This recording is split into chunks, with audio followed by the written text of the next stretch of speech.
बिस्मिल्लाहिर्रहमानिर्रहीम, अस्सलामुअलैकुम and a very good morning public. मैं आपको खुश आमदीद कहूँगी। मैं हूँ अरमला हसन। उम्मीद करते हैं आप बिल्कुल ठीक ठाक होंगे, मज़े में होंगे और आप बिल्कुल मुल्की हालात व वाक़यात के ऊपर नज़र रखे हुए होंगे, क्योंकि जी हालिया दिनों में बहुत कुछ हो रहा है पाकिस्तान के अंदर भी और हमारे बॉर्डर्स के ऊपर भी। हालिया दिनों में जहाँ मैंने जिक्र किया, पाक अफ़गान सरहद एक बार फिर शदीद कशीदगी का शिकार है। अफगानिस्तान की तरफ से जी पाकिस्तान पर बिला जवाज़ और गैर एलानिया फायरिंग के कई वाक़यात रिपोर्ट हुए।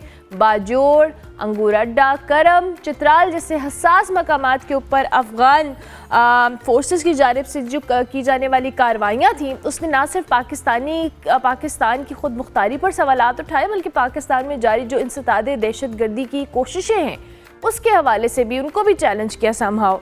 लेकिन पाकिस्तानी फ़ौज हम सब जानते हैं बर वक्त और सख्त जवाबी कार्रवाई करना बखूबी जानती है, और इस कार्रवाई में ना सिर्फ अफगान तालिबान के बड़े अस्करी कैंप्स तबाह किए, बल्कि कई अहम सरहदी पोस्टें भी पाकिस्तान के कंट्रोल में आ गई, जहां पर पाकिस्तान का परचम लहरा दिया गया।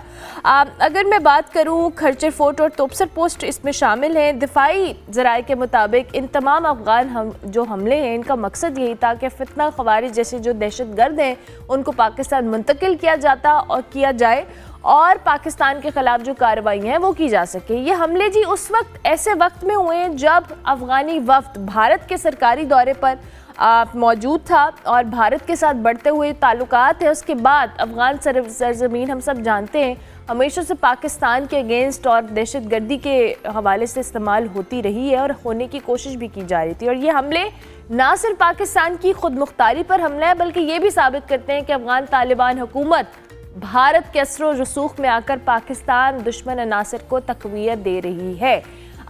लेकिन पाकिस्तान की अफवाज ने इन हमलों का भरपूर जवाब दिया, कई अस्करी ठिकाने तबाह किए। ताहम दोनों ममालिक के दरमियान जो बढ़ती हुई कशीदगी है, ये खित्ते के अमन के लिए खासी संगीन साबित हो रही है। इस वक्त क्या सूरत हाल है, इस पर भी हम तज्जिया लेंगे, लेकिन उसके साथ साथ बहुत सारे ऐसे हालात व वाक़यात हैं जिनके हवाले से हम कोशिश करेंगे कि अंडर डिस्कशन इनको लाएं। इन सारे हमलों में जी 200 अफ़गान तालिबान दहशतगर्द हिलाक हुए हैं, जबकि हमारे 23 फ़ौजी जवान जो हैं उन्होंने जाम शहादत भी नोश किया है। इस हवाले से क्या चीज़ें हैं जो अंडर डिस्कशन आनी चाहिए। इस वक्त हमारे साथ डॉक्टर जमील अहमद खान मौजूद हैं, फॉर्मर एम्बेसडर हैं, और इसके साथ साथ अंजा साकिब हमें ज्वाइन कर रही हैं जो कि माहिर बैनुल-अक़वामी अमूर हैं। आप दोनों मेहमानों का बहुत शुक्रिया कि आपने हमें early in the morning join किया। डॉक्टर साहब, मैं आपसे गुफ्तगू का आगाज़ करूँगी। ये जो कशीदगी है ये शदीद कशीदगी है, और चूँकि हम सब जानते हैं कि ये जो बॉर्डर है पाक अफ़गान बॉर्डर, ये ऑलरेडी बड़ा सेंसिटिव रहा है माजी के अंदर भी, और जिस तरह से इस बार बिला इश्तियाल गैर एलानिया फायरिंग और ये सारी जारियत की जा रही थी, इसका जवाब तो मिल गया, लेकिन इससे कशीदगी तो बढ़ी और साथ साथ खत्ते के अमन के हवाले से भी बहुत सारे ऐसे क्वेश्चंस रेज हुए हैं। न सिर्फ हमारी तरफ से रेज हुए हैं बल्कि पूरे इस रीजन की तरफ से रेज हुए हैं, बल्कि यूँ कह लीजिए कि अक़वाम मुत्तहिदा की तरफ से भी रेज हुए हैं। और दोहा एग्रीमेंट में जब तालिबान के साथ ये सारी बातें तय हुई थी अमेरिका की, और उसमें पाकिस्तान फैसिलिटेटर था इब्तिदा में, उस वक्त भी दूसरे सफ़े पर दोहा एग्रीमेंट के ये दिया हुआ है कि अफ़गानिस्तान सॉइल को दहशत गर्दों की से निजात दिलाई जाएगी और अफ़गानिस्तान सॉइल से किसी दूसरे मुल्क पर कोई थ्रेट नहीं होना चाहिए दहशत गर्दी का। और उसके बाद सिक्योरिटी काउंसिल का रेजोल्यूशन भी इसमें 2 हैं मौजूद। लेकिन उसके बावजूद पाकिस्तान एक पड़ोसी मुल्क हमारा अफ़गानिस्तान है, रहा है और रहेगा, तो हम तो हमेशा उनके साथ बातचीत भी करते रहे हैं और डायलॉग भी करते रहे हैं। बल्कि कल भी जो मोफा का बयान है हमारे मिनिस्ट्री ऑफ फॉरेन अफेयर्स, एक तो बयान जो देना बनता है और जो अक़वाम मुत्तहिदा के क़वानीन और चार्टर के मुताबिक है कि अगर कोई दोबारा इस किस्म की हरकत की अफ़गानिस्तान की तरफ से तो उसका भरपूर जवाब भी दिया जाएगा और मेजर्ड जवाब भी दिया जाएगा। ये कल मोफा की तरफ से आ गया है, और साथ में मोफा ने, हमारे मिनिस्ट्री ऑफ फॉरेन अफेयर्स ने बिल्कुल कह दिया कि Pakistan value dialogue and diplomacy, अब भी हम इसको वैल्यू करते हैं। लेकिन अब सवाल यहाँ 2 पैदा होते हैं कि अफ़गान तालिबान को हमने एक बार नहीं बारहा, और रीजन के दूसरे ममालिक ने भी, अभी जो मॉस्को में हमारे सारे रीजनल प्लेयर्स का एक मीटिंग हुई अफ़गानिस्तान के साथ, और अफ़गानिस्तान के वहाँ बैठे हुए थे एक्टिंग फॉरेन मिनिस्टर, और उन्होंने उनके सामने बात हुई और पाकिस्तान ने नुक्ता रेज किया, क्योंकि उन्होंने नहीं माना कि टीटीपी अफ़गानिस्तान से ऑपरेट कर रही है, वो उनका इस्तेहकाक है, लेकिन पूरी दुनिया के पास इसका एविडेंस है। तो अब बात कर लेते हैं कि ये हुआ क्या। हुआ ये कि अफ़गानिस्तान के तरफ से जो दरअंदाज़ी होती रही, एक नहीं बहुत हमारे लोगों को शहीद किया गया, और एक दफ़ा नहीं कई मरतबा हमने कहा कि रोका जाए, और जब हमने देखा कि अफ़गानिस्तान रोकता है और फिर उसके बावजूद अफ़गानिस्तान के तरफ से फायरिंग हमारी पोस्टों पर हुई, तो पाकिस्तान ने तो अपनी ज़ोरे बाजू दिखला दिया। एक बहुत बड़ी क़ुव्वत जो दावा करती थी बहुत बड़ी क़ुव्वत होने का, इंडिया, वो तो 6 मई को पूरी दुनिया ने देख लिया, और पाकिस्तान का जो प्रोफाइल इस वक्त है अस्करी लिहाज से और ख़ारजा पॉलिसी के लिहाज से, वो सारी दुनिया के सामने है, और उसके सम्राट भी सामने आ रहे हैं। तो हमें अफ़गानिस्तान को ये साबित करने की ज़रूरत नहीं है, हमने तो एक अपना हक़ इस्तेमाल किया कि वहाँ जो ख़ारजी हैं, अफ़गानिस्तान के लोग, आम लोग, अफ़गानिस्तान के, उनके साथ तो हमारा कोई झगड़ा नहीं है, बल्कि ये फ़ॉरेन ऑफिस ने भी जिक्र किया है कि ये एक्शन उनके ख़िलाफ़ नहीं है, और ना पाकिस्तान चाहेगा कि अफ़गान भाइयों के ख़िलाफ़ कोई एक्शन हो। ये तो उन लोगों के ख़िलाफ़ है जो फितनतुल ख़वारिज हैं और फितनतुल हिंदुस्तान है, जो वहाँ उनके रैंक्स एंड फाइल में बैठ के, और तालिबान के भी कुछ हुकूमत के लोग जो इंडिया के साथ या उनकी गेम में फंस गए हैं या उनकी गेम खेल रहे हैं। और आपने देख लिया ये 7 दिन का दौरा जो उनके कायम मुकाम वज़ीर ख़ारजा हैं, और उसमें कैसा माहौल बनाया गया। माहौल तो पहले से बन रहा था, लेकिन ऐसा माहौल बनाया गया कि जिसके तहत उसके फ्लैश पॉइंट, ये गुज़श्ता आपने रोज़ देखा, तो ये फ्लैश पॉइंट हमने नहीं क्रिएट किया। ये फ्लैश पॉइंट जिस तरीके से क्रिएट किया गया, क्योंकि रॉ की जो सबसे ज़्यादा फंडिंग इस वक्त है दुनिया में, वो है ही अफ़गानिस्तान के सॉइल को इस्तेमाल करते हुए पाकिस्तान को डिस्टेबलाइज करने की कोशिश। क्योंकि इंडिया को पता पड़ गया कि मैदान जंग में उसके साथ क्या हुआ, तो अब इस किस्म के हीले हरबे तो वो उसने करना है। ज़ाहिर है हमारे साथ उसकी कोई दोस्ती तो है नहीं, तो वो हीले हरबे जो कर रहा है उसकी वजह से पाकिस्तान मजबूर था, और पाकिस्तान वैल्यू करता है, पाकिस्तान बिल्कुल बड़ी पजीराई करता है उन ममालिक की जो कह रहे हैं कि बस इस पर रिस्ट्रेंट शो किया जाए। तो पाकिस्तान तो पहले ही एक वन टाइम जवाब दे के, पाकिस्तान तो इसके बाद पाकिस्तान ने नहीं कहा कि अच्छा डॉक्टर साहब हमला करते रहेंगे। अच्छा डॉक्टर साहब, आपकी बात को मैं आगे बढ़ाते हुए अंजा से सवाल करूंगी। अंजा, अभी जैसे डॉक्टर साहब ने कहा है कि पाकिस्तान ने कभी भी किसी चीज़ को इनिशिएट नहीं किया, चाहे हम इंडिया के अगेंस्ट देखें और अब ये जो अफ़गानिस्तान वाला मामला है, हमने हमेशा अपने दिफा में बात की है। लेकिन ये जो भी डॉक्टर साहब बात कर रहे हैं कि भारत जो है अफ़गानिस्तान की सरज़मीन को इस्तेमाल करते हुए एक बड़ी तादाद में फ़ंडिंग के ज़रिए पाकिस्तान के अंदर दहशतगर्दी करवाने के हवाले से कोशिशें करता भी रहा है और करवाता भी रहा है समहाउ। लेकिन ये दोनों मामलात को पोर्ट्रे बड़े डिफरेंट अंदाज में किया जा रहा है, जो पाकिस्तान की जवाबी कार्रवाई है और इंडियन वफ्द का अफ़गानी वफ्द का इंडिया के अंदर मौजूद होना, ये दोनों चीज़ों को पोर्ट्रे जिस अंदाज में किया जा रहा है समहाउ वो भी एक बड़ी तशवीशनाक और अजीबो गरीब सी सूरत हाल है।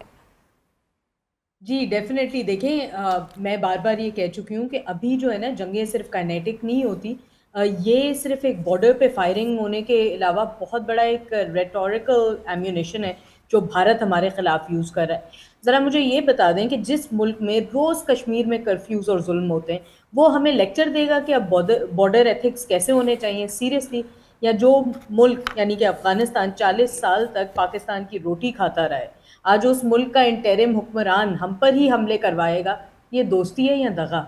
और जो तीसरी बात मैं कहूँगी, क्या ये अजीब इक्वेशन नहीं है कि इंडिया फंडिंग करता रहे, काबुल एग्जीक्यूट करता रहे और ब्लेम पाकिस्तान पर आता रहे? ये स्क्रिप्ट यकीनन बॉलीवुड में लिखी गई है, क्योंकि मैं सिर्फ ये पूछती हूँ, अगर पाकिस्तान अपनी सरहद ना बचाए तो बेगैरत, और अगर बचाए तो अग्रेसर, ये लॉजिक दिल्ली में लिखा गया था या काबुल में? सो आई थिंक अगर किसी को पाकिस्तान की बॉर्डर पॉलिसी से इशू है तो 2 ऑप्शंस हैं, या तो रिपोर्ट लिखें या बॉर्डर पर आकर खुद संभाल लें। एक बहुत बड़ा देखिए मॉरल हाई ग्राउंड होता है। अगर हम अपनी राइट्स की बात करना चाहते हैं तो फिर वो कश्मीर वाली पॉलिसी पे जवाब दें। सिर्फ हम पर तनकीद करना आसान है, ठीक है। दूसरी चीज़, गवर्नमेंट की जो भी पॉलिसी हो, पाकिस्तान को बदनाम करना ना डी डिप्लोमेसी नहीं है, ये हिपोक्रेसी है। अगर दिल्ली को कोई भी सिक्योरिटी कंसर्न्स हैं या वो अपनी नेबरहुड को देखे तो ब्लेम गेम से मसाइल हल नहीं होते। और अफ़गान हुकूमत के लिए मैं स्पेशली ये कहूँगी कि देखें, अगर आप बॉर्डर सिक्योरिटी की बात करते हैं तो पहले अपने एरिया में मिलिटेंसी को कंट्रोल करके दिखाएं। सिर्फ पाकिस्तान पर इल्ज़ाम लगाना सलूशन नहीं है। अभी हमने हिंदुस्तान फितनतुल खवारिज इस तरह की दीगर मिलिटेंसी की बात की है। पिछले दिनों जो इनके एक्स पुलिस चीफ थे, उन्होंने अपनी किताब में ये लिखा था कि जी मेरे रेगुलर ताल्लुकात थे टीटीपी के साथ, उसमें फिर मंजूर पश्तीन और दीगर इस तरह की जमातों का भी जिक्र हुआ। आपको क्या ज़रूरत है इन चीज़ों का और ये पब्लिक नैरेटिव बनाने का? अगर तालिबान और नई जो हुकूमत है अफ़गानिस्तान में, वो अपने आप को पार्क करना चाहते हैं एक डिप्लोमेटिक नेक्सस के अंदर और चाहते हैं कि हमारे पास अब वो दीगर जो रीजनल कोऑपरेशन ब्लॉक्स हैं, इकोनॉमिक्स, ट्रेड की बात करते हैं, तो काबुल से जी कंस्ट्रक्टिव कोऑपरेशन होनी चाहिए, इंटेल शेयरिंग होनी चाहिए, जॉइंट एक्सरसाइजेज होनी चाहिए और इस तरह की आवाज़ बुलंद होनी चाहिए कि प्रैक्टिकल स्टेप्स दिखाएं ना, जॉइंट पेट्रोलिंग हो, हॉटलाइंस हो, इंटेलिजेंस की शेयरिंग हो। तब हम डिप्लोमेसी का दरवाज़ा देखें, पाकिस्तान ने हमेशा खुला रखा है। Absolutely. हम हमेशा एक उनके साथ मुखलिस रहें, लेकिन जब हमारे पोस्ट पर फायर की जाती है तो जवाब देना हमारी ड्यूटी है। ये आर्टिकल 51 यूएन चार्टर के तहत हमारा हक है। So at the end of the day हमें, हमारी कोई जंग नहीं है, हमारा कोई मसला नहीं है, हमारे मुस्लिम ब्रादरान हैं, हम इस खित्ते में अमन चाहते हैं। डेफिनेटली हमारे से हमेशा अमन की उम्मीद रखी जाए, लेकिन eight the end of the day हम अपना दिफा भी करना चाहते हैं। तो डेफिनेटली हमें इस चीज़ को मद्देनज़र रखना चाहिए। और लास्ट चीज़ मैं ये कहूँगी, देखें अगर काबुल आज सैंक्चुरीज रिमूव कर दें ना, ज़रा वेरिफिकेशन एम्ब्रेस करे, ट्रेड के दरवाजे खोले, पाकिस्तान और इस रीजन के लिए कोई भी काइनेटिक रिटेलिएशन की ज़रूरत ही नहीं है। यही रूट है जी ड्यूरेबल पीस का। बिल्कुल अगेन मैं यही कहूँगी कि इस पे दोबारा से कि बात जो है ना जी, सिर्फ ये क्रॉस बॉर्डर की फायरिंग की, हम मिलिटेंट कैंप्स डिस्ट्रॉय कर रहे हैं ना, कारचर फोर्ट हुआ या कप्सर पोस्ट हुई, ये एक लाउड मिलिट्री मैसेज है कि भाई यूनिलैटरल रिस्ट्रेंट ना हम सिर्फ नहीं दिखा सकते। वो ही कहते हैं ना कि हम आग भी भरते हैं तो हो जाते हैं बदनाम, वो कत्ल भी करते हैं तो चर्चा नहीं होता। बिल्कुल सही है। अच्छा डॉक्टर साहब, ये अभी अंजा ने जो बात की है, ये बड़ी इम्पॉर्टेंट इस पर्सपेक्टिव से भी है क्योंकि आप चूँकि डिप्लोमेसी वेज को बड़े बेहतर तौर पे जानते हैं और माजी के अंदर अफ़गानिस्तान के साथ हमने कोशिश की है, ऐसा नहीं है। और हमारा जो नुकसान अगर ये सारे बॉर्डर पर कशीदगी से संभव हमारा है तो इससे डबल या ट्रिपल अफ़गानिस्तान को भी संभव सफ़र करना है इस सारे मामले के अंदर। बट इंडिया के हाथों इस्तेमाल होकर हमारे मुल्क के अंदर दहशतगर्दी कराना और साथ साथ इस बात को इस तरह से पोर्ट्रे करना, डू यू थिंक कि पाकिस्तान को डिप्लोमेटिकली हमने बड़ी चीज़ों को बेहतरीन तौर पे हैंडल किया है और इसको भी हम और कर सकते हैं? एट द एंड हमने जवाब तो भरपूर दिया है। बिल्कुल कर भी सकते हैं, शुरू भी कर दिया है और हमने वही तरीका अख्तियार करना है। और जो शुरू हो गया है कि पाकिस्तान ने बड़े ट्रांसपेरेंट तरीके से ये अफ़गान हुकूमत को भी बता दिया है, वो बुरी हुकूमत को और दुनिया को भी, कि अगर दोबारा ऐसा हुआ और दहशतगर्दी जारी रही तो पाकिस्तान अपना हक़ इस्तेमाल करेगा। अक़वाम मुत्तहिदा के चार्टर के आर्टिकल 2 उसके जुज़ 4 के तहत भी और 51 का बता दिया अभी आपको हमारे पैनलिस्ट ने। लेकिन उसके साथ साथ पाकिस्तान ने हमेशा अफ़गानिस्तान के लिए नेक नीति के साथ भलाई सोची है। अभी तो चंद दिनों की बात है कि हमारे एम्बेसडर जो परमानेंट रिप्रेजेंटेटिव हैं यूनाइटेड नेशंस में, सिक्योरिटी काउंसिल की मीटिंग में उन्होंने अफ़गानिस्तान की स्टेबिलिटी की बात की है, अफ़गानिस्तान की मदद की बात की है, ह्यूमैनिटेरियन वहाँ उसकी बात की है कि उनको सप्लाईज़ मिलनी चाहिए। तो ये तमाम चीज़ें तो अभी कोई 10 दिन भी उसको नहीं हुए हैं, तो हम तो हर प्लेटफॉर्म पे। और फिर इस दफ़ा जो मॉस्को फोरम हुआ जिसमें कि ये चाइना, रशिया, पाकिस्तान और उसके अलावा सेंट्रल एशिया की ज़्यादातर कंट्री, उज़्बेकिस्तान, किर्गिस्तान और बाकी ममालिक वो उसमें शामिल थे।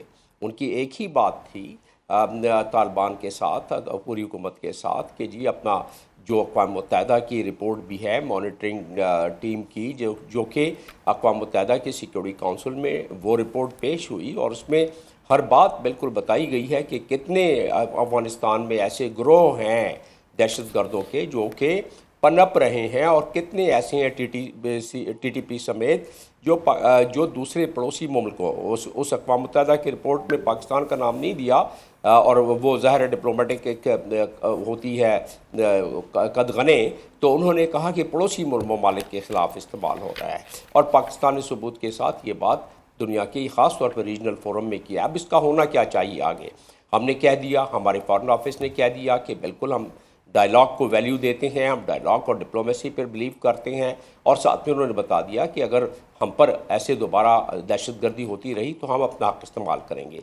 ये बात इधर हो गई और हमें अपनी क़ुव्वत को मनवाने की ज़रूरत नहीं। आपने मुझसे सवाल किया कि अब हमें डिप्लोमेसी का कौन सा रास्ता अख्तियार करना चाहिए। 26 अप्रैल को जो हमने पहला एलामिया जारी किया था नेशनल सिक्योरिटी कमेटी के, जब ये मार्का हक से पहले हमने वाज़ेह कर दिया था कि इंडिया ने अगर कोई हमारे साथ खिलवाड़ करने की कोशिश की तो उसका जवाब दिया जाएगा और आपने देख लिया कि 6 मई को क्या हुआ, हमने कैसा जवाब दिया। हमने बड़े ट्रांसपेरेंट तरीके से हमने बता दिया था कि हम बिल्कुल अमन चाहते हैं। हम अफ़गानिस्तान को के उबरी हुकूमत के चंद अफराद में, इवन अबूरी हुकूमत के तमाम काबरीन को नहीं कहूँगा जो कि इंडिया के तरफ थोड़ी लीनिंग रखते हुए दानिस्ता या गैर दानिस्ता तौर पर वो पाकिस्तान के ख़िलाफ़ इस्तेमाल हो रहे हैं, लेकिन अवाम अफ़गानिस्तान की जो है उनको हम समझते हैं कि वो बिल्कुल हमारे भाई हैं और हम हमेशा उनकी भलाई के बारे में सोचते हैं। लेकिन अगर अबूरी हुकूमत दवाम बख्शेगी TTP को और दहशतगर्दों के जो हमारे अस्करी इदारों और हमारे फ़ौज के लोगों को और बाकियों को शहीद करेंगे, तो फिर यही कहना पड़ेगा कि हम अमन चाहते हैं मगर जुल्म के ख़िलाफ़, अगर जंग लाजमी है तो फिर जंग ही सही। लेकिन डायलॉग और डिप्लोमेसी को हम पहले मुकद्दम समझते हैं और अब भी हमें वही करना चाहिए कि रीजनल प्लेयर्स जो हमारे हैं उनको साथ मिला के, ईरान ने पहले कह दिया, सऊदी अरब ने कह दिया, कतर ने कह दिया क्या करना है, रिस्ट्रेन करना है। सऊदी अरब का काफ़ी इसमें इन्फ्लुएंस है, चाइना का इन्फ्लुएंस है, रीजनल प्लेयर्स का है, उसमें ज़रूर एक मल्टीलैटरल इन्फ्लुएंस और एक दबाव आना चाहिए। अब तो सऊदी अरब को हम ऐसे इम्तिहान में नहीं डालना चाहते, हमें पता है कि हम अपने ही क्योंकि हमारा उनके साथ पैक्ट है, लेकिन अब अपने ज़ोर बाजू पर अफ़गानिस्तान के मामले में तो हमें कोई कंपैरिजन है ही नहीं हमारी अस्करी ताकत का और अफ़गानिस्तान का, लेकिन हम समझते हैं कि उनका नुकसान नहीं होना चाहिए। लिहाजा डायलॉग का जिस तरह के फॉरेन ऑफिस ने कल कहा है वो बात इस्तेमाल किया जा रहा है। मेरी इत्तला के मुताबिक एक टीम भी तैयार है जो कि करीब डायलॉग के लिए जाएगी वहाँ। वो थोड़े से रास्ते हमवार हो जाए तो एक आध रोज़ में मैं समझता हूँ वो सिलसिला भी रीजनल प्लेयर और सऊदी अरब की इंटरवेंशन से वो भी हो जाएगा। और हम भी नहीं चाहते हैं कि बात आगे बढ़े, हम तो चाहते हैं कि TTP के हवाले से। लेकिन इधर एक बहुत बड़ा सवाल उठता है और मैं बाकी भी चैनल्स पे कहता आया हूँ कि जो बाकी उनके साथ उनके हाथों खेल रहे हैं, राह के हाथों, चले उन चंद अफराद को और काबरीन को छोड़ दें तो बाकी जो है उनको गैर दानिस्ता तौर पर अगर मिलाया जा रहा है तो कम से कम पाकिस्तान को ऐसी कंपेन करनी चाहिए कि उन्हें पता पड़े कि ये गलत रास्ते पे चल गए तो अफगानिस्तान की भी इसमें भलाई नहीं है, रीजन की भी इसमें भलाई नहीं है। चाइना भी उनसे कहता रहा है कि ईस्ट तुर्कमानिस्तान मूवमेंट को कंट्रोल करें, उज़्बेकिस्तान भी उनको कह रहा है, बाकी ममालिक भी कह रहे हैं। तो उसके लिए मैं समझता हूँ वही मल्टीलैटरल प्रेशर के साथ उनको कहना पड़ेगा। और अगर उनको किसी मदद की ज़रूरत है, मैं समझता हूँ कि तालिबान के पास इतनी कैपेबिलिटी नहीं है कि इन तमाम 20 के 20 ग्रोहों को जो कि अक़वाम मुत्तहिदा में रिपोर्ट किया गया है उसको काबू कर सके, तो हम मदद के लिए तैयार हैं। रीजनल कंट्रीज़ मदद के लिए तैयार हैं, सिर्फ वो हामी तो भरें। उन्होंने कमिट किया हुआ है, 2 एग्रीमेंट में कमिट किया हुआ है कि उन्होंने ये सारी पासदारी करनी है। वो हर जगह कहते हैं कि हमारे पास नहीं है, हम उनको निशानदेही कर देते हैं कि उनके पास दहशतगर्द, जैसे कल हमने दहशतगर्दों के उन ठिकानों को चुन चुन के निशाना बनाया, उसी तरीके से हम उनको मजीद भी बता देते हैं। हमारे पास इतनी सलाहियत, इतनी इंटेलिजेंस तो है। बिल्कुल ठीक है डॉक्टर साहब। अंजा आप भी मुझे ये बताइएगा, जैसे भी डॉक्टर साहब बात कर रहे हैं कि हमने ऑफ़र पहले भी किया है कि अगर आपको पाकिस्तान की हेल्प चाहिए तो हम हाजिर हैं, हम इस खत्ते में अमन चाहते हैं और इस अमन के लिए हमने माजी में कोशिशें की हैं, लेकिन अगर आप हमारे साथ जो कह लें ना एक टकराव करने की कोशिश करेंगे तो हम जवाब तो देंगे, जाहिर है हमें अपने मुल्क की सलामती अजीज़ है। लेकिन दूसरी जानिब ये जो अभी डायलॉग की बात की है, डू यू थिंक कि ये सारा मामला डायलॉग को अवॉइड करके किसी प्रेशर में, ज़ाहिर है इंडियन प्रेशर में तो किया गया है, but at the same time Anja ये वो चीज़ें हैं जो अफ़गानिस्तान को, डू यू थिंक ये तालिबान को इस चीज़ की रियलाइजेशन है कि ये जितना मामला हो रहा है, जो ये क्रॉस बॉर्डर हम एक तनाज़ा देख रहे हैं, इससे इम्पैक्ट पाकिस्तान पे कम और अफ़गानिस्तान के अंदर ज़्यादा आएगा, क्योंकि वही बात है कि जब बाकी लोग इसमें इन्वॉल्व होंगे तो मामला मज़ीद वर्स्ट होगा। जी तो मैं एम्बेसडर साहब ने बड़ा अच्छा एनालिसिस दिया है, लेकिन इसके ऊपर ना हम थोड़ा सा बिफोर गोइंग इनटू के डायलॉग काम आएगा या नहीं, हम इसमें देखते हैं कि क्या रीजंस हो सकते हैं कि अफगानिस्तान को, देखिए ये एक रैंडम फ्लेयर अप नहीं है, ये Yeah. Calculated multi layered timed at a moment के जब अफगानिस्तान के इंटरनल डायनामिक्स और रीजनल अलाइनमेंट्स रैपिडली शिफ्ट कर रहे थे। बिल्कुल तो सही। सबसे पहली बात तो ये देखिए क्या ट्रिगर हो सकता है। एक तो अफगान तालिबान की इंटरनल वीकनेसेस और फैक्शनलिज्म। सो जो रिजीम है काबुल के अंदर वो अभी एक सख्त प्रेशर में है, इकोनॉमिक कोलैप्स हो रहा है, लेजिटिमेसी उनकी नीचे जा रही है, इंटरनल रिफ्ट्स हो रहे हैं बिटवीन द कंदहारी कोर और हक्कानी ब्लॉक, और उनको एक एक्सटर्नल डिस्ट्रैक्शन चाहिए थी। अब ऐसी सूरत हाल में पाकिस्तान को अटैक करना एक डाइवर्जन टैक्टिक है और उनके लिए एक शो ऑफ जैसे कि सॉवरेनिटी है कि हम वो अपने इंटरनल सपोर्ट जो है उसको कंसोलिडेट करने की कोशिश करें। नंबर टू, एक जो growing Indo Afghan security nexus है, जो हमें पता है कि इंडिया जिस चीज़ को स्पॉन्सर कर रहा है, उस सिचुएशन के अंदर ये जो टाइमिंग है ना, ये क्रिटिकल है, क्योंकि काबुल की जो मिलिट्री डेलीगेशन थी ना जो इंडिया के अंदर थी during the escalation, India after being sidelined post US withdrawal, अब वो एक री एंट्री चाह रहा है कि हम काबुल में आए और पॉसिबली एक्टिवेट करें कि कोई जो उसकी ओल्ड प्रॉक्सी प्लेबुक थी। अब देखें इससे ज़्यादा क्या हिपोक्रेसी होगी कि at the end of the day, अब आपने देखा कि हाल ही में एक तस्वीर सामने आई थी मसूद अजहर की, जो कि एक नॉन टेररिस्ट, अगर आपको याद हो 1999 के अंदर एक्सचेंज हुआ था एयरप्लेन हाईजैकिंग के केस में इंडिया के अंदर, और अब ये बात कर रहे हैं बैठ के टेररिज्म को एंड करने की। सो डेफिनेटली इसकी स्ट्रेटेजिक इम्प्लिकेशन यही है कि क्रॉस बॉर्डर एक प्रोवोकेशन हो जिसकी वजह से एक प्रेशर स्ट्रैटेजी जो कि इंडियन बैकिंग के साथ कोऑर्डिनेट की जा रही है, एक हाइब्रिड वॉर टैक्टिक है पाकिस्तान के वेस्टर्न फ्रंट को स्ट्रेच करने की, क्योंकि ईस्ट से तो उन्हें पता है कि उनको एक बड़ा अच्छा एक मुंह तोड़ जवाब मिल चुका है। और देखिए तीसरी चीज़ जो है ना, वेपनाइजेशन जो कि मिलिटेंसी की है। आपको पता है कि जितना असला रह गया था जब यूएस फोर्सेस विड्रॉ हुई हैं, उसको एक स्टेट किस तरह से लेवरेज कर सकता है। डेफिनेटली पाकिस्तान की जो डिफेंस सोर्सेज कंफर्म करती हैं कि जो अफगान फायरिंग थी वो फैसिलिटेट करना था टीटीपी को, फितनतुल खवारिज को, इस तरह की जितनी भी दीगर जमातें। सो सिर्फ ये प्रूव करना चाह रहे हैं कि टेररिस्ट ग्रुप्स जो है ना जी, वंस अगेन ये एक फॉरेन पॉलिसी के टूल्स हैं, weaponise by Kabul against Islamabad. तो पाकिस्तान की जो भी रिटेलिएशन थी ना, ये अगेन मैं यही कहूँगी कि देखिए एक मिलिट्री डोमिनेंस तो थी, लेकिन इसके साथ साथ हमने जिस तरह एम्बेसडर साहब ने भी मेंशन किया, डिप्लोमेटिक क्लैरिटी होना ज़रूरी है। पाकिस्तान ने अब देखिए नेम एंड शेम कर दिया है जितने भी एक्सटर्नल स्पॉन्सर्स थे, जिस तरह के इंडिया, इंटरनल एनेबलर्स जितने भी थे, जिस तरह के काबुल में जो भी फैक्शंस ऑपरेट कर रही हैं, जो टीटीपी को यूज़ कर रही हैं अफगान सॉइल के थ्रू। उसके अलावा यहाँ जो है ना 2-3 और की इम्पॉर्टेंट पॉइंट्स हैं कि क्या ये सिर्फ बॉर्डर डिस्प्यूट या लार्ज रीजनल गेम है जिसके अंदर पाकिस्तान को टू फ्रंट सिक्योरिटी ट्रैप में ईस्ट से भी और वेस्ट से भी ट्रैप करने की कोशिश कर रही है।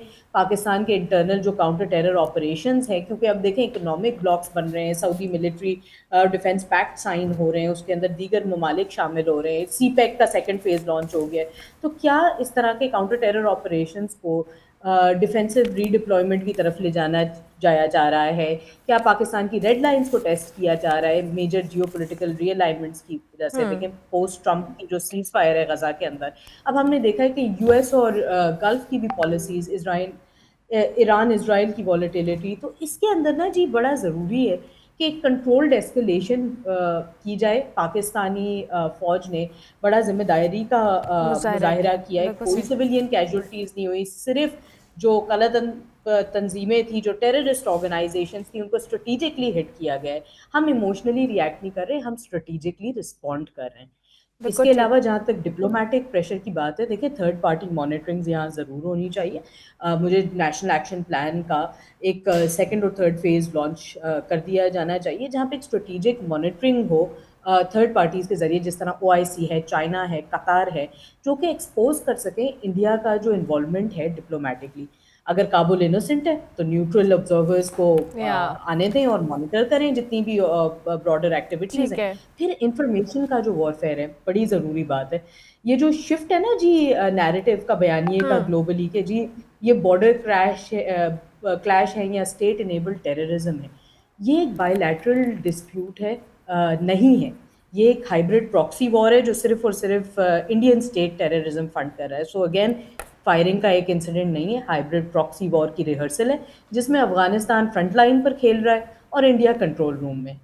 सो डेफिनेटली मैं यही ठीक कहूँगी है। कि जी जी सॉरी, मैं अंजा आपको इंटरप्ट करी, मेरे पास चूँकि वक्त कम है, मैं चाहूँगी कि मैं ना, अब चूँकि आज हमारे प्राइम मिनिस्टर और नाइब वज़ीर आज़म भी गए, उस पर भी एक एक कमेंट ले लूँ, लेकिन इस बात से पहले डॉक्टर साहब मैं आपका कमेंट इसी अंजा वाली बात के ऊपर भी चाहूँगी कि आप इस टॉपिक को कंक्लूड करते हुए क्या ऐड ऑन करेंगी। और पाकिस्तान ने, वैसे तो हमारी जानिब से कहा गया है कि हमारी जंग अफ़गानी जो अवाम है उसके साथ नहीं है, फितनतुल खवारिज के हवाले से, दहशतगर्दों के हवाले से, और जो यहाँ पे टेररिज्म करते आ रहे हैं और पाकिस्तान को एक्सप्लॉइट करने की कोशिश करें, उनके अगेंस्ट है।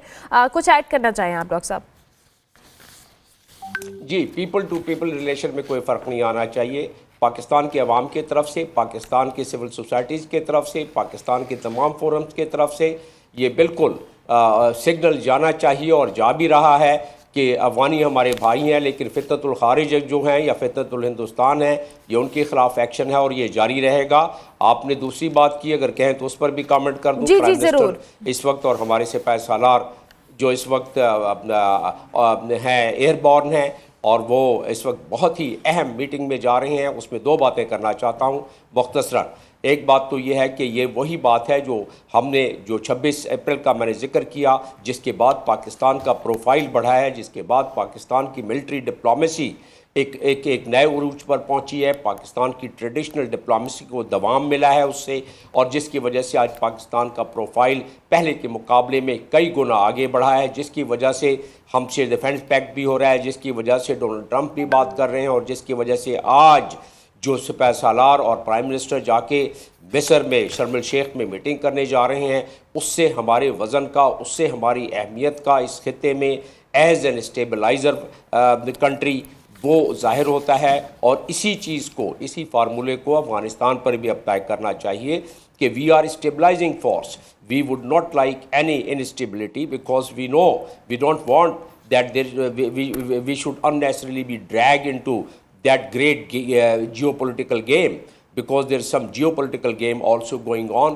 where we are on a very tight rope। तो उस लिहाज से हमें उस चीज़ को मलूज़ खातिर रखते हुए करना चाहिए। आज के इस शर्म एल शेख की मीटिंग में यकीनन बड़ी कलीदी फ़ैसले होंगे, और क्योंकि पाकिस्तान उसका एक हिस्सा है और बड़ा कलीदी हिस्सा है, और पाकिस्तान का गोके अभी जो रोल बिल्कुल उसको असाइन जो होना है, तखमीना ये लगाया जाता है कि अहम रोल असाइन होना है, और पाकिस्तान बिल्कुल अपने फ़लस्तीनी भाइयों की OIC के एक पैटर्न मेंबर होने की हैसियत से पाकिस्तान अपना रोल अदा करने के लिए बिल्कुल तैयार है। और इसी वजह से सिपाही सालार की पहले मीटिंग हुई न्यूयॉर्क में, वाशिंगटन में, और अब जो आज भी इस चीज़ का इम्कान है और कि तकरीबन डोनाल्ड ट्रंप से प्राइम मिनिस्टर और सिपाही सालार की चौथी मरतबा शायद मुलाकात हो जाए, और वो इस बात की गमाजी करता है कि Pakistan matters in this entire region and Pakistan can play a very important role. It has already played a role in terms of Iran, in terms of other affairs of this region, and lot of things are going to happen in the coming few weeks and coming few months. तो Pakistani should be prepared, and मैं अपने नौजवानान मिलत को यही कहूँगा कि अभी अच्छा वक्त भी आने वाला है, तो लिहाजा किश्तियों में जाके मत डूबें, अब थोड़ा सा इंतज़ार कर लें, अपनी कैपेसिटी को बढ़ाएं और अपने मुल्क के लिए काम करें। जी ठीक हो गया। अंजा, मैं चाहूँगी इसी डेलीगेशन के हवाले से जो अभी हम बात कर रहे हैं, जिसमें 20 और आलमी रहनुमा भी शरीक हो रहे हैं, प्राइम मिनिस्टर भी रवाना हुए हुए हैं और इस वक्त हमने सुबह अपडेट भी देखी। आप क्या कहना चाहेंगी, कितना इम्पोर्टेंट है इसमें पाकिस्तान की कंट्रीब्यूशन को, आप कैसे देखती हैं? देखें, मैं यही कहूँगी कि कॉन्फ्लिक्ट की डी एस्केलेशन का सबसे अहम उसूल ये है कि प्रोवोकेशन और रिस्पॉन्स को अलग अलग देखा जाए। हर एस्केलेशन का रिकॉर्ड की वेरिफिकेशन की जाए ताकि नैरेटिव बेस्ड कंक्लूजन से बचा जा सके। इस जो शर्म अल शेख में जो कॉन्फ्रेंस हो रही है और उसके अंदर हमारी पोजीशन पाकिस्तान का वहाँ होना ये बहुत अहम है, क्योंकि जितनी ओआईसी की लीडरशिप है, या जैसे मैंने मेंशन किया कि अगर इस डिबेट का कोर इशू देखें और अगर वाकई में काबुल इंटरेस्टेड है कि पाकिस्तान कहाँ पे है और किस फॉल्ट में है या नहीं है, तो फिर Kabul third party border monitoring क्यों नहीं अलाउ करता? अगर हाथ साफ हैं तो ट्रांसपेरेंसी से क्या डर है? सो आई थिंक कि यहाँ पे वो ओआईसी का होना, यूएन फोर्सेस का होना, यूएस का होना, डिफरेंट वेस्टर्न पावर्स का होना, ये डेफिनेटली इस चीज़ को सॉलिडिफाई करेगा कि पाकिस्तान का पोजीशन है ना, ये डेफिनेटली अब एक रीजनल स्टेबिलिटी की तरफ है। और लेकिन ये रीजनल स्टेबिलिटी तभी पॉसिबल होगी जब एक्विजिशंस के बजाय एविडेंस शेयरिंग और म्यूचुअल मॉनिटरिंग को इंस्टीट्यूशनलाइज किया जाए। अगर किसी स्टेट का रिस्पॉन्स डिफेंसिव नेचर का है तो वो साइमल्टेनियसली वेरिफिकेशन प्रोटोकॉल्स भी प्रपोज कर रही हो, तो उसी से यूनिलैटरल अग्रेसर डिक्लेयर करना डिप्लोमेटिकली इनएक्यूरेट होगा। और आई थिंक ये चीज़ आज साबित भी हो जाएगी। पाकिस्तान जो है वो हम हमेशा डायलॉग के लिए तैयार रहे हैं, वेरिफिकेशन के लिए तैयार रहे हैं। हम तो हमेशा कहते हैं कि जी आके हम थर्ड पार्टीज़ को भी अलाउ करते हैं कि हमारे पास आके वेरिफिकेशन करें, हम एविडेंस प्रोड्यूस करते हैं, हम डिफरेंट इंटरनेशनल ऑर्गेनाइजेशंस में जाते हैं और कोऑपरेटिव सिक्योरिटी के फ्रेमवर्क्स दिए जाएं, क्योंकि पीस नैरेटिव सस्टेनेबल तभी होते हैं जब वो डेटा ड्रिवन हो, अजम्पशन ड्रिवन नहीं। सो आई थिंक इसका सबसे बड़ा टेक अवे यही होगा कि at the end of the day जो भी फैसले हों वो डेटा ड्रिवन हो, अजम्पशन ड्रिवन नहीं। बिल्कुल ठीक है, perfect. Thank you very much Anja, बहुत शुक्रिया आपका भी, और डॉक्टर साहब आपका भी बहुत शुक्रिया कि आपने अर्ली इन द मॉर्निंग हमें ज्वाइन किया। अंजा साकिब और डॉक्टर जमील अहमद ख़ान हमारे साथ मौजूद थे। जी, इस वक्त जो पाक अफगान सूरत हाल है उस पर अपना कमेंट दे रहे थे और साथ साथ जो खत्ते की सूरत हाल है उस पर भी तजिया दे रहे थे। हम ब्रेक लेते हैं, ब्रेक के बाद वापस आते हैं।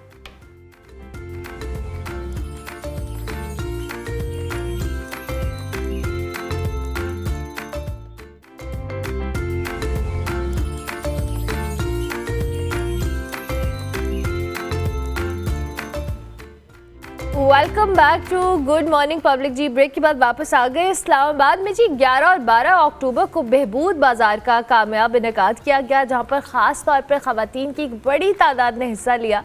बल्कि ना सिर्फ ख़रीदारी की बल्कि ख़ुद से बनी यानी हैंडमेड जो चीज़ें हैं वो भी वहाँ पर जो सेल करने के लिए उन्होंने प्रेजेंट की, जिससे मार्केट में ख़वातीन का जो कहा जाए कारोबार को फ़रोग मिला। इस सारी इवेंट के हवाले से, इस बहबूद बाज़ार के हवाले से हमारी कॉरेस्पॉन्डेंट फौजिया चौधरी बता रही हैं। जी फौजिया। बिल्कुल जी, इस्लामाबाद में एक आर्ट एंड क्राफ्ट जो बाज़ार है वो सजा है। बहबूद एसोसिएशन ऑफ पाकिस्तान रावलपिंडी की जानिब से ये जो स्टॉल्स हैं ये लगाए गए हैं और पूरा साल जो है इस आर्ट एंड क्राफ्ट का जो बाज़ार लगता है, ख़वातीन को स्पेशली इसका इंतज़ार होता है कि ये जो बाज़ार है ये लगाया जाए, क्योंकि इसमें सबसे अच्छी बात जो हम देख रहे हैं ज़्यादातर जो स्टॉल मालकान हैं वो ख़वातीन हैं, लड़कियां हैं और उसके साथ साथ वो तमाम चीज़ें यहाँ पर मौजूद हैं जिनका घरों में उनको बनाने का शौक़ होता है, जिसके अंदर जो भी खसूसियत है वो इस बाज़ार में हमें स्टॉल्स पर जो है वो सजी नज़र आ रही है। मुख्तलिफ़ ख़वातीन से हमारी जब बात भी हुई है तो वो खुश हैं कि उनकी जितनी भी हैंडमेड चीज़ें हैं उनको एक अच्छा प्लेटफॉर्म यहाँ पर मिला है और यहाँ पर उनकी तमाम चीज़ें जो हैं आवेज़ा हैं। अगर हम स्टॉल्स के हवाले से बात करें तो 300 से ज़ायद स्टॉल्स जो हैं वो यहाँ पर लगाए गए हैं और उसमें कपड़े हैं, उसके साथ साथ ज्वेलरी है, होम डेकोर का सामान जो है वो शामिल है और सबसे बढ़ के खाने पीने की चीज़ें जो हैं वो शामिल हैं। चारों सूबों की जो ख़ास चीज़ें हैं वो यहाँ पर हमें नज़र आ रही हैं। गिलगित बल्तिस्तान की अगर हम खुश्क मेवाजात की बात करें, खैबर पख्तूनख्वा की खूबसूरत मलबूसात की बात करें, कश्मीर की खूबसूरत शाल्स की अगर हम बात करें तो वो यहाँ पर तमाम चीज़ें हमें जो नज़र आ रही हैं। मुख्तलिफ़ ख़वातीन यहाँ पर मौजूद है, लड़कियाँ यहाँ पर मौजूद है और फैमिलीज़ आई हुई हैं क्योंकि वीकेंड है और यहाँ पर देखा जा रहा है कि वो तमाम चीज़ें जो अमूमन हमें मुख्तलिफ बाज़ारों में नज़र नहीं आती, स्टॉल्स पर नज़र नहीं आती, इस बाज़ार में नज़र आ रही हैं, क्योंकि स्टॉल्स मालकान जो हैं वो ख़ुद मौजूद है। हमने देखा खूबसूरत परफ्यूम्स जो हैं वो भी मौजूद हैं, जो घरों में ख़वातीन जो हैं वो तैयार कर रही हैं और यहाँ पर अपनी प्रोडक्ट्स को उन्होंने आवेज़ा किया हुआ है। ज्वेलरी है जो ख़वातीन घरों में बनाती हैं वो यहाँ पर लेके आई हुई हैं। मौसम सरमा का आगाज़ होने जा रहा है, उससे जुड़े तमाम जो जितनी भी चीज़ें हैं, मसनूआत हैं, खाने पीने की चीज़ें हैं, वो तमाम चीज़ें जो हैं हमें इस वक्त बाज़ार में नज़र आ रही हैं। ख़ास तौर पर फैमिलीज़ जो हैं हमें यहाँ पर देख रहे हैं, ख़वातीन जो हैं वो बहुत खुश नज़र आ रही हैं क्योंकि वीकेंड है और अपनी मनपसंद तैयारी करती यहाँ पर नज़र आ रही हैं। जब हमने कीमत के बारे में पूछा यहाँ पर क्या प्राइस है मुख्तलिफ़ चीज़ों की, तो हमें बाज़ारों की निस्बत जहाँ पर जो प्राइस है वो भी कदरे कम नज़र आ रही है, क्योंकि हैंडमेड चीज़ें हैं, बड़ी मेहनत से तैयार की गई हैं। ख़ासतौर पे मौसम सरमा के हवाले से जो खूबसूरत कुर्ते हैं वो मौजूद हैं, शॉल्स मौजूद हैं, कैप्स मौजूद हैं, ग्लव्स मौजूद हैं और ख़वातीन जो हैं उसमें काफ़ी इंटरेस्ट दिखाती नज़र आ रही हैं। बच्चे बहुत ज़्यादा मौजूद हैं, खाने पीने की चीज़ों को वो बहुत ज़्यादा एंजॉय करते नज़र आ रहे हैं। अगर हम बात करें हाल के अंदर जो है मुख्तलिफ स्टॉल्स लगाए गए हैं और उसके साथ साथ हाल के बाहर खाने पीने के स्टॉल्स लगाए गए हैं। वहाँ पर जो है मनपसंद खाने जो हैं वो फैमिलीज़ आ रही हैं, यहाँ पर से जब ख़रीदारी कर लेती हैं तो बाहर जाती हैं और अपने मनपसंद खाने जो हैं वो भी हमें इंजॉय करती नज़र आ रही हैं। उसके साथ साथ एक और ख़ूबसूरत चीज़ हमें यहाँ पर नज़र आ रही है कि टेली कम्युनिकेशन से जुड़े जो लोग हैं वो भी यहाँ पर हैं और टेली कम्युनिकेशन में जिस तरह से जिद्दत आ रही है और ख़वातीन को बहुत ज़्यादा उसमें जॉब्स के मौके भी मिल रहे हैं, वो भी उन्होंने अपने स्टॉल्स यहाँ पर लगाए हुए हैं और इस हवाले से आगाही देती नज़र आ रही हैं। यहाँ पर जो ख़वातीन ने अपने स्टॉल्स लगाए हैं उनसे जब हमारी बात हुई है तो उनका ये कहना है कि ये एक अच्छा प्लेटफॉर्म है, क्योंकि हमें फिर आगे एक बड़ी मार्केट तक हमारी रसाई जो है वो हो जाती है, क्योंकि यहाँ पर जो है मुख्तलिफ वेंडर्स हैं वो आते हैं और वो चीज़ें देखते हैं और जिसकी प्रोडक्ट या जिसकी हैंडमेड चीज़ें पसंद आती हैं उनसे बातचीत की जाती है और उनको एक बड़ा प्लेटफॉर्म जो है वो भी मौसर आता है। तो एक अच्छी एक्टिविटी, जो हेल्दी एक्टिविटी इस्लामाबाद में हो रही है और सबसे बढ़ के ख़वातीन को एक बड़ा अच्छा प्लेटफॉर्म जो है वो मुहैया किया गया है बहबूद की जानिब से, क्योंकि अगर हम बहबूद की बात करें तो ये ख़वातीन के हवाले से, उसके साथ साथ बच्चों के हवाले से, तालीम, सेहत, उनकी हेल्थ के हवाले से काफ़ी सालों से, अगर हम बात करें गुज़श्ता 50 साल से ज़ायद का अरसा गुजर चुका है, बहबूद एसोसिएशन जो है वो हमें काम करती नज़र आ रही है। तो हमने अभी देखा कि हेल्थ के हवाले से जो है ख़वातीन में ब्रेस्ट कैंसर की अवेयरनेस, आगाही के हवाले से भी बाहर स्टॉल हमें सजा नज़र आया, जहाँ पर ख़वातीन को ब्रेस्ट कैंसर के हवाले से आगाही जो है वो भी दी जा रही है, इस मर्ज़ से बचाव के हवाले से आगाही दी जा रही है। तो तालीम, सेहत और उसके साथ साथ ख़वातीन को एम्पावरमेंट जो है वो बहबूद जो है वो हमें करती नज़र आ रही है। और उसके साथ साथ हर साल ये एक प्लेटफॉर्म जो है हैंडीक्राफ्ट के हवाले से मुहैया किया जाता है कि जो ख़वातीन के अंदर टैलेंट है, अच्छी चीज़ें बना सकती हैं, वो उस प्लेटफॉर्म पर आएँ और अपनी चीज़ें जो हैं वो ना सिर्फ पाकिस्तान के वासियों को बल्कि दुनिया भर के वासियों को दिखाएं।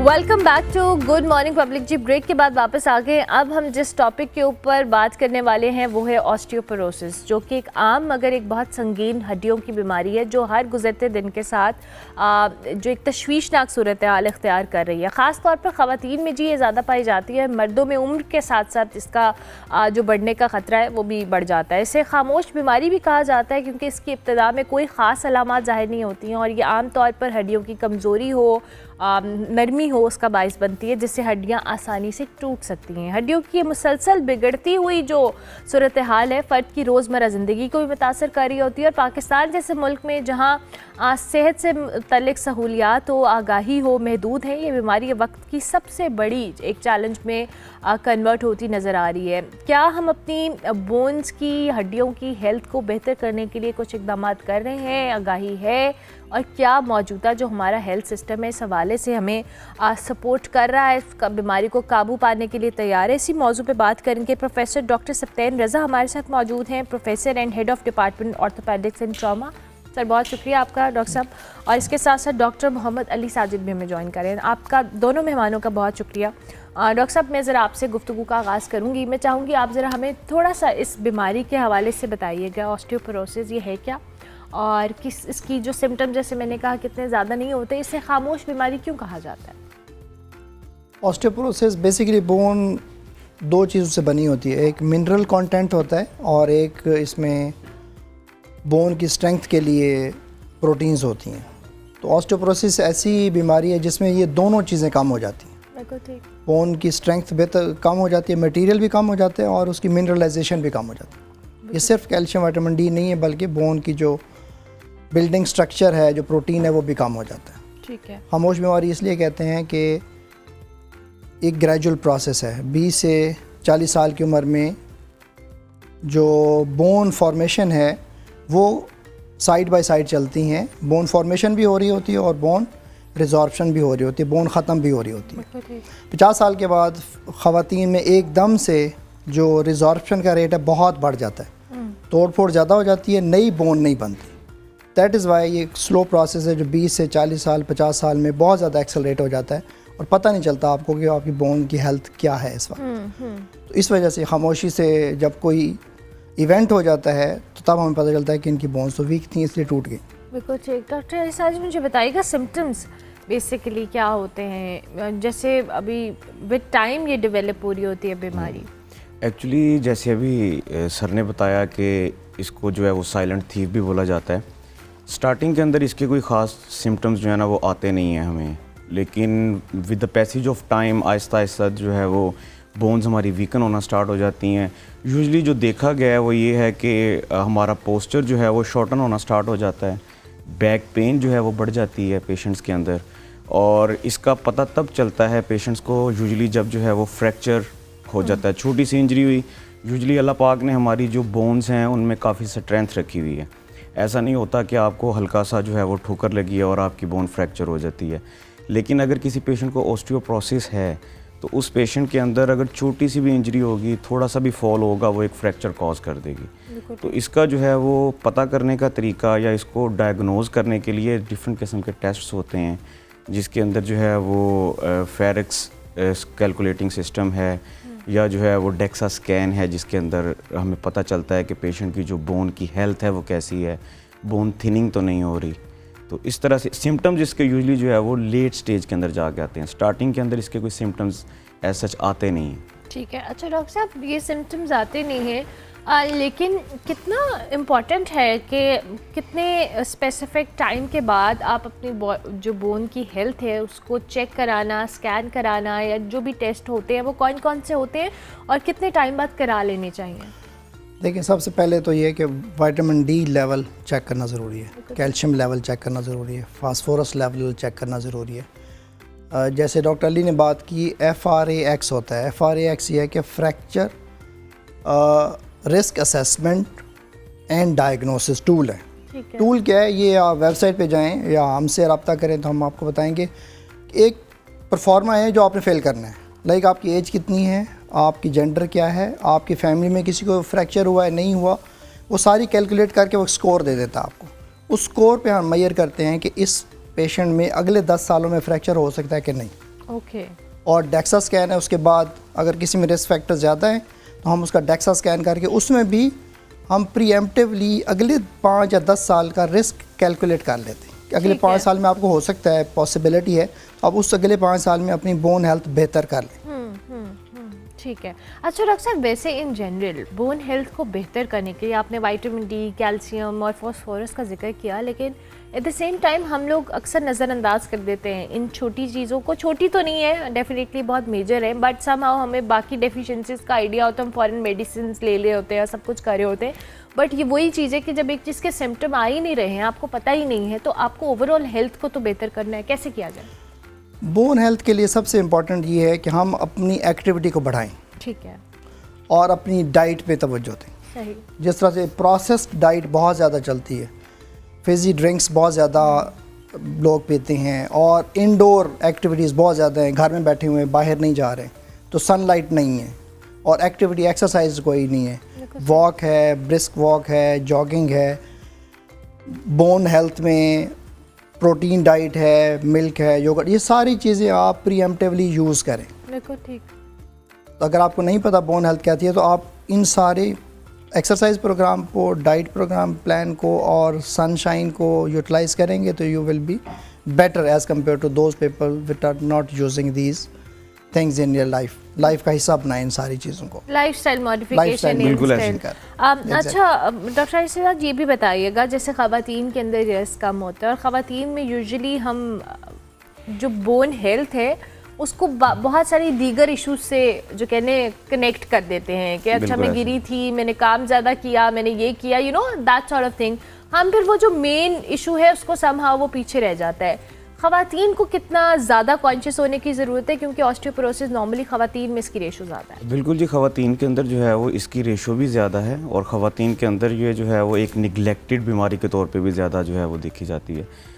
उसमें प्रॉब्लम सबसे बड़ी ये आती है कि एक जो है वो चीज़ जो फीमेल्स के अंदर यूजुअली जो है वो ज़्यादा होती है, वो ये होता है मीनोपॉज़ल, जो आफ्टर मीनोपॉज़ल सिम्टम्स हैं वो बढ़ जाते हैं। क्योंकि हर मंथ के बाद जो है वो फीमेल्स के अंदर आपको पता है कि जैसे एक मेंस्ट्रुएशन साइकिल है, उसके अंदर भी जो है वो बहुत ज़्यादा रिप्लेनिश हो रहा होता है, कैल्शियम और आपके जो मिनरल्स हैं वो भी आपके जो हैं वो लॉस्ट हो जाते हैं बॉडी से।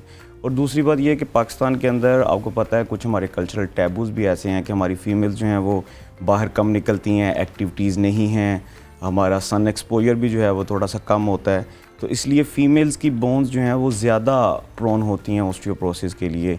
उनके अंदर जो है वो विटामिन डी की डेफिशिएंसी भी जो है वो ज़्यादा देखी जाती है, तो इसलिए फ़ीमेल्स के अंदर जो है वो ऑस्टियोपोरोसिस ज़्यादा है। तो most of the time females के अंदर फ्रैक्चर्स भी ज़्यादा होते हैं एज़ कम्पेयर टू मेल। कि फॉल हो गया, आपने देखा होगा यूजुअली एल्डरली फीमेल हैं, वॉशरूम में गए हैं, गिर गए हैं, हड्डी टूट गई, बिल्कुल सही, ठीक है। तो फीमेल्स के अंदर जो है वो बिल्कुल ये बीमारी एक बहुत ज़्यादा जो है वो पाई जाती है और बहुत ज़्यादा निगलेक्टेड बीमारी के तौर पे भी पाई जाती है।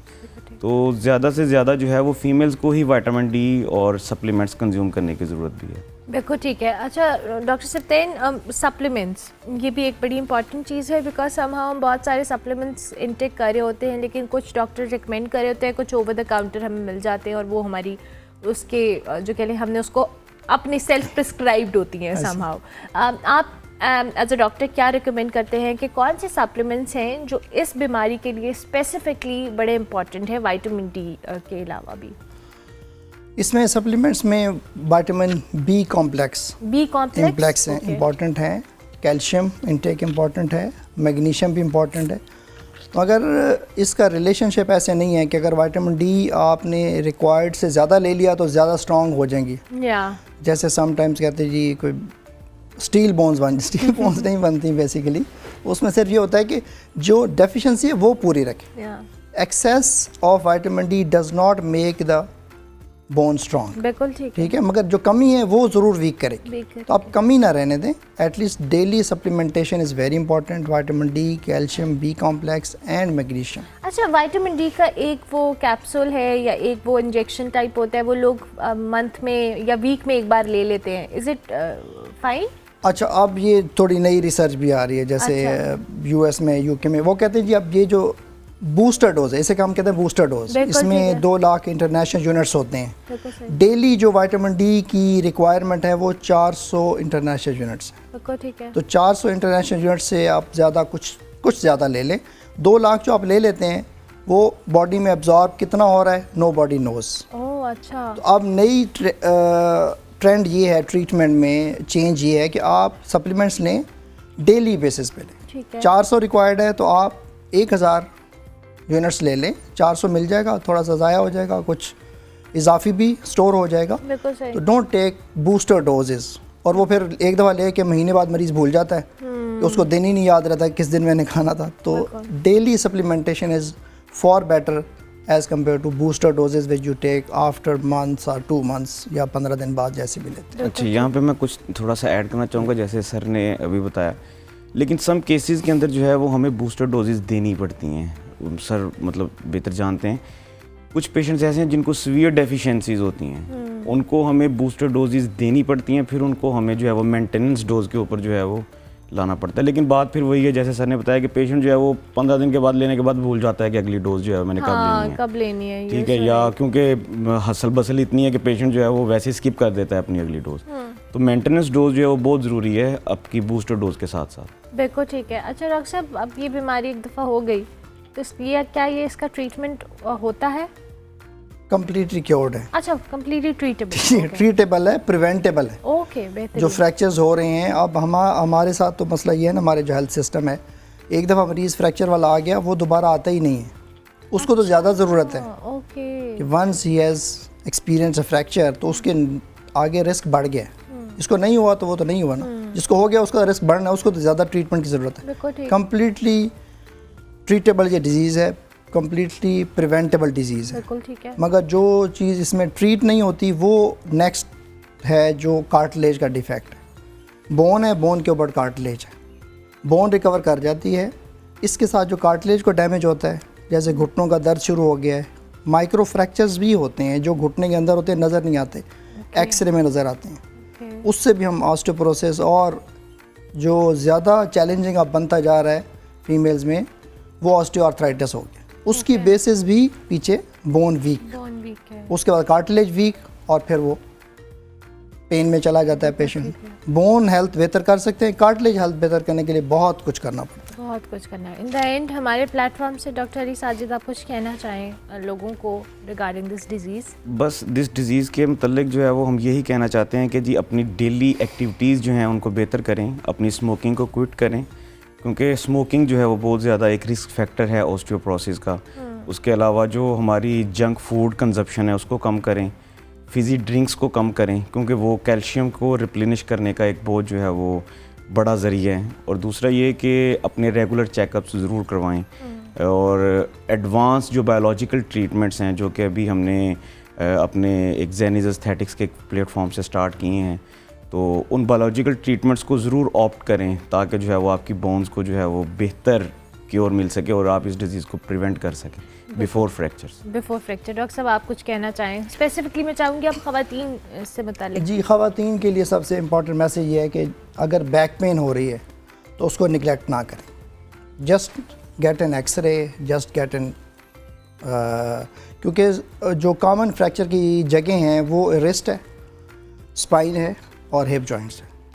तो कोई गिरा है वो तो पता चल जाएगा रिस्ट पे पेन है, मगर सबसे ज़्यादा फीमेल्स को जो होती है वो बैक पेन होती है। तो बैक पेन को इतना लाइट ना लें, उसको इन्वेस्टिगेट करें। That could be the initial symptom कि आपको ऑस्टियोपोरोसिस शुरू हो रहा है। तो वो करें, और डेली एक्टिविटीज़ में आप इनटेक अपना बेहतर करें, कैल्शियम का, चीज़ का, मिल्क का, योगर्ट का, एग्स का, और डेली एक्सरसाइज कम से कम 20 से 30 मिनट की वॉक ज़रूर करें।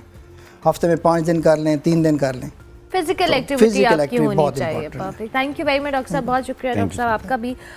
जी, ऑस्टियोपोरोसिस के हवाले से हम बात कर रहे थे। खामोश बीमारी तो हम कह रहे हैं, लेकिन अगर आप अपने बॉडी को, अपनी लाइफस्टाइल को, अपनी हेल्थ को मॉनिटर करते रहेंगे तो अल्लाह ना करे और खुदा ना खास्ता कोई ऐसी बीमारी आपको हो, लेकिन स्टिल छोटी सी चीज़ को नज़रअंदाज करना आपकी आगे आइंदा आने वाली ज़िंदगी को बहुत ज़्यादा मुतासर कर सकता है। हम ब्रेक लेते हैं, ब्रेक के बाद वापस आते हैं।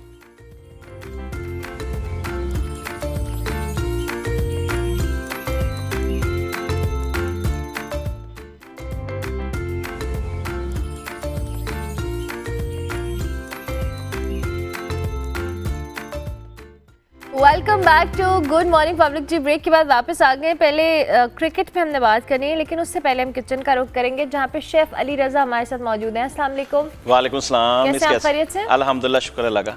क्या बन रहा है आज किचन में? आज सालमन फिश बन रही है। ठीक है। With velouté sauce, okay, fondant potato, और उसके साथ बना रहे हैं हम salad, frisée salad. Frisée salad, जी जी। क्या क्या चीज़ें हैं, ज़रा रेसिपी बताएं हमें। इसमें सबसे पहले सालमन फिश को मैरिनेट करना है वाइट पेपर के साथ, ठीक है, ब्लैक पेपर, साल्ट और मस्टर्ड सॉस के साथ। ठीक है। उसके बाद वलूते सॉस बननी है इसकी, उसमें बटर और फ्रेश क्रीम, उसके साथ जाएगा फ्लोर।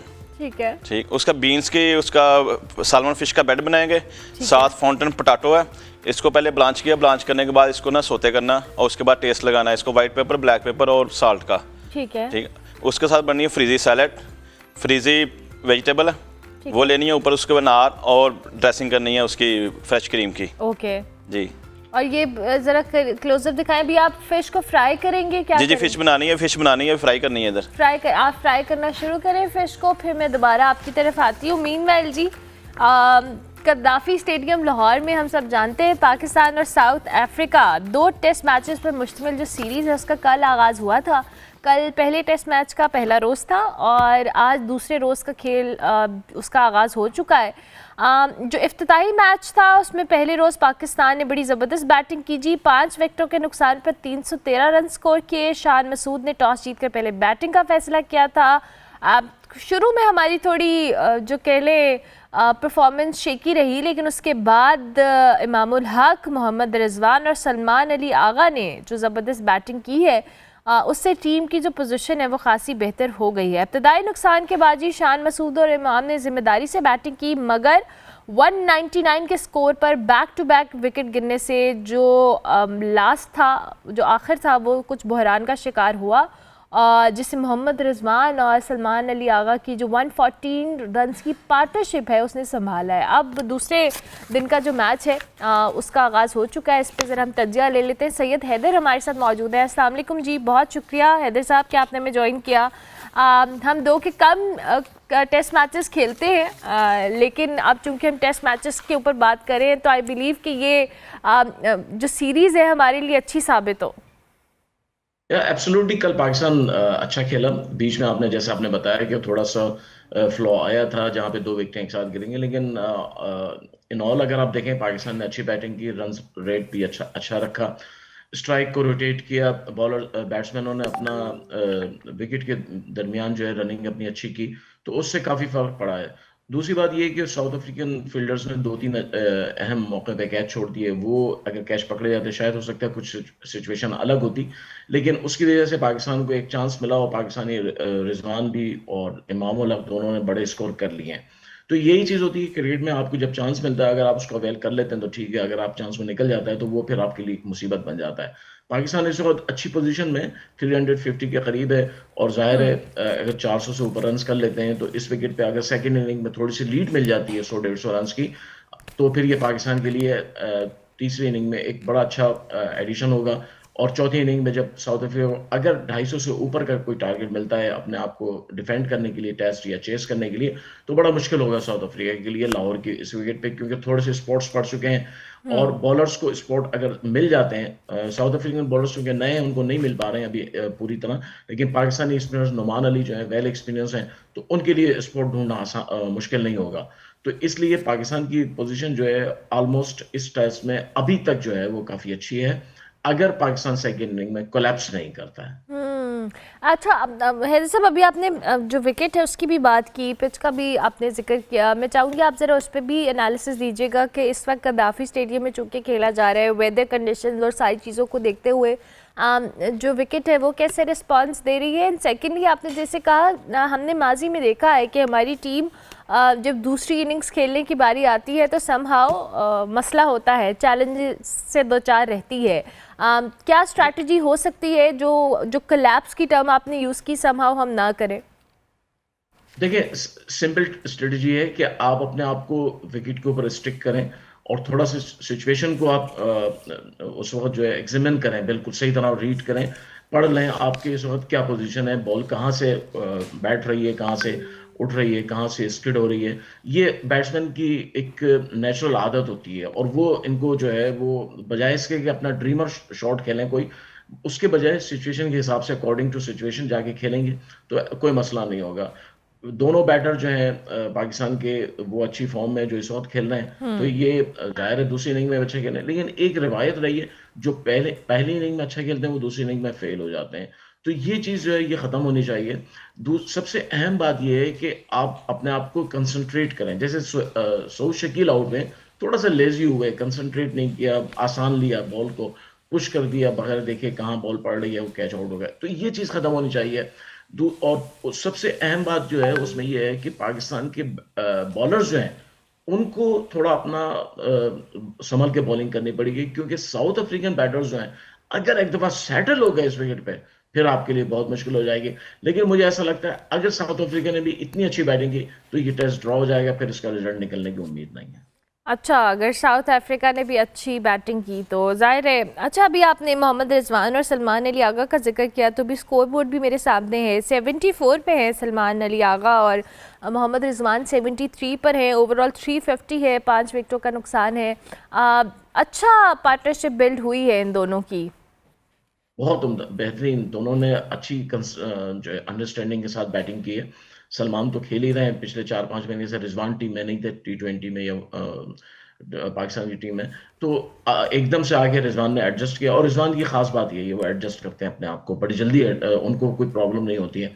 सलमान अली आगा जो है वो बहुत ही स्ट्रेट फॉरवर्ड प्लेयर हैं, हैंडी क्रिकेटर हैं। ज़्यादा अपने ऊपर जो है प्रेशर नहीं लेते, आहिस्ता आहिस्ता अपने आप को सेटल कर लेते हैं और फिर एक जगह पे आके वो स्कोर करना शुरू कर देते हैं। तो दोनों बैट्समैन जो है वो अच्छी पोजीशन शेप में नजर आ रहे हैं। मुझे नहीं लगता है कोई ऐसी परेशानी है। और पाकिस्तान के लिए 450 तक जाना मुझे नहीं लगता है कि मुश्किल होगा। 450 तक आप एक्सपेक्ट करें। अच्छा, अब बैटिंग लाइनअप की तो बात करें, हम जरा बॉलिंग का जिक्र भी करें। हमारी स्ट्रेंथ क्या है हैदर साहब? स्पिन हमारी स्ट्रेंथ है। 2 स्पिनर हमारे पास बड़े अच्छे हैं, नोमान अली और साजिद खान। दोनों ने लास्ट सीरीज जो पाकिस्तान ने खेली थी वेस्ट इंडीज से और फिर उससे पहले इंग्लैंड से, उसमें बड़ी अच्छी परफॉर्मेंस दी थी। तो दोनों ही हमारे इस वक्त जो है मैन लाइन बॉलर होंगे। और विकेट में चूंकि पेस नहीं है, सिर्फ स्पिनर्स के लिए कुछ है, तो स्पिनर्स ही कुछ कर पाएंगे। और मुझे नहीं लगता है कि साउथ अफ्रीकन बैटर्स जो हैं वो आसानी के साथ खेल सकें, खासतौर से नोमान अली को, क्योंकि नोमान अली जो है वो स्पॉट्स को बड़ा अच्छा यूज़ करते हैं। और जो है ज़्यादातर उनका जो बॉलिंग एक्शन है उसके हिसाब से थोड़ा सा वो बॉल तेज़ करते हैं। तेज़ करने की वजह से जो है वो ग्रिप जो है, अगर बॉल ने पकड़ ली पिच के साथ तो बड़ा मुश्किल हो जाएगा नोमान अली को खेलना। तो यहाँ पे दोनों चीज़ें हैं, स्पिनर्स जो है अच्छी बॉलिंग करें और उसके साथ फील्डिंग हमारी जो है बड़ी इंपॉर्टेंट होगी। जो चांसेस, क्योंकि टेस्ट क्रिकेट में चांसेस हर वक्त नहीं मिलते, कभी कभी आता है चांस, और वो आप अवेल करें। ड्रॉप नहीं होना चाहिए कैच, क्योंकि पिछले हमने T20 जो अभी एशिया कप हुआ है उसमें देखा कि पाकिस्तान की फील्डिंग काफ़ी ख़राब रही है, तो अब वो ऐसा नहीं होना चाहिए। बिल्कुल ठीक है। और मेरा आखिरी सवाल है साहब, नॉर्मली मैंने जैसे कहा पहले ही आगाज़ में कि हम टेस्ट मैचेस बहुत कम खेलते हैं। सो हमारे प्लेयर्स का जो स्टेमिना है, उनकी जो ओवरऑल परफॉर्मेंस है, वो समहाउ कहीं ना कहीं रहती है उन टीम्स के मुकाबले में जो कि रेगुलर बेसिस के ऊपर टेस्ट मैचेस खेलते हैं, सीरीज़ खेलते हैं। पाकिस्तान को टेस्ट मैचेस के हवाले से आप क्या समझते हैं कि हमारे प्लेयर्स का स्टेमिना बेहतर हुआ है? नहीं, मुझे नहीं लगता है। पाकिस्तानी प्लेयर्स के टेस्ट क्रिकेट के हिसाब से अभी भी स्टेमिना उतना अच्छा नहीं है जितना होना चाहिए और माजी में होता था। ये PCB की थोड़ी सी गफलत है या उनकी, मुझे नहीं पता ऐसा क्यों हो रहा है। उनको ज़्यादा टेस्ट मैचेस रखने चाहिए और खेलने चाहिए। उनका ज़्यादा फोकस जो है T20 पे है। जाहिर है पैसे ज़्यादा आते हैं, पैसे ज़्यादा मिलते हैं, जल्दी ख़त्म हो जाता है, तो उसकी वजह से शायद PCB का उस पर। लेकिन टेस्ट क्रिकेट जो है असल क्रिकेट है और इसमें जो है पाकिस्तान क्रिकेट बोर्ड को ज़्यादा इन्वेस्टमेंट करनी चाहिए, ज़्यादा चांसेस लेना चाहिए ICC के साथ और जो दूसरे कंट्रीज़ हैं उनके साथ मिलकर। ये इस पे जो है ज़्यादा टेस्ट मैच के, पाकिस्तान के पास इस टेस्ट चैंपियनशिप में 11 टेस्ट मैचेस हैं टोटल। अब 11 टेस्ट मैचेस में आप वो परफॉर्म 2-2.5 साल में नहीं कर सकते हैं जो अगर हर साल आपको 8-7-8 टेस्ट मैचेस मिले। तो ये थोड़ा सा एक फ्लॉ है, हमारी बोर्ड की सुस्ती है। लेकिन पाकिस्तानी बैटर्स जो हैं वो भी अब टेस्ट क्रिकेट के हिसाब से बैटिंग नहीं कर पाते हैं, उनमें पेशेंस नहीं है। पेशेंस होना बहुत ज़रूरी होता है, क्योंकि टेस्ट क्रिकेट जो है नाम है कंसंट्रेशन का और पेशेंस का, और दोनों चीज़ें हमारे पास जो है ख़त्म होती जा रही हैं। बिल्कुल ठीक है। Thank you very much Haider साहब, बहुत शुक्रिया। सईद हैदर हमारे साथ मौजूद थे जी, स्पोर्ट्स एनालिस्ट। इस वक्त Pakistan versus South Africa Gaddafi stadium के अंदर ये मैच जारी है, इसके हवाले से हम आपसे बात कर रहे थे। ब्रेक लेते हैं, ब्रेक के बाद वापस आते हैं।